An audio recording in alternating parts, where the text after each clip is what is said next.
Klover updates can change where features appear, how the app responds, and how users manage their account, so checking the latest changes helps you avoid confusion after an update. By the end, you'll know what to check after a Klover update, how to troubleshoot common problems, and what steps to take if the app does not work the way you expect. Start by opening Klover after the update, and checking that you can access your account normally. Confirm that your profile information, account details, and available features appear correctly. This helps you identify whether the update changed your experience or caused an access issue. The first area to review is the app navigation. Updates often change the location of buttons, menus, or account options.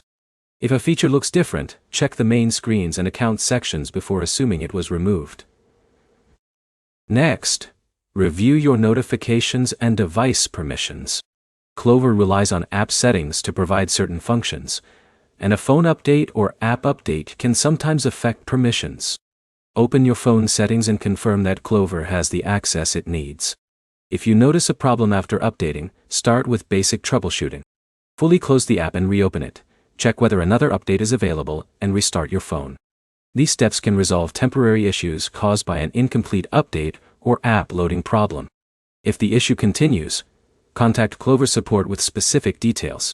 Include your device type, the version of the app you are using if available, and a description of what happens when you try to use the feature. Clear information helps support identify the problem faster. Updates are also a good time to review your account preferences.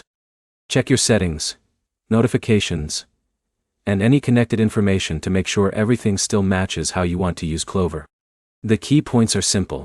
First, check your account and app access after every Klover update. Second, look through menus and settings before assuming a feature disappeared. Third, use basic troubleshooting steps before reaching out for help. Your next step is to open Klover and review the sections you use most often so you know what changed. If this guide helped you understand Klover updates, like the video and subscribe for more app troubleshooting guides.